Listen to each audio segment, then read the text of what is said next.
Di po ba ang kaligtasan ng tao ay nababatay sa kanyang pananampalataya? Hindi sa kung ano ang kanyang religion?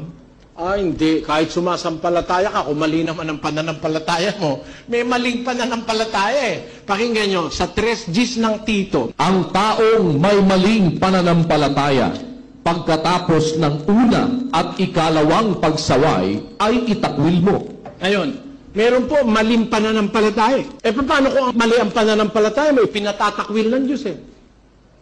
Kung sasabihin natin, batay ang kaligtasan mo sa pananampalataya mo, kung mali nga eh. Meron pang pananampalataya, walang kabuluhan eh.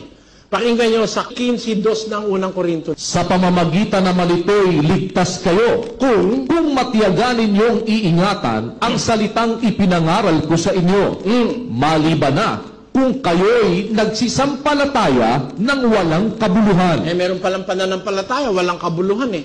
Balinada, sabi ng Kastila. Wala, hindi ka liligtas yun. Kahit may pananampalataya, kung mali, hindi ka rin maliligtas. Dapat tama pananampalataya mo, tama rin naman ang relihiyon mo. Yung nasa Biblia, yun ang tama.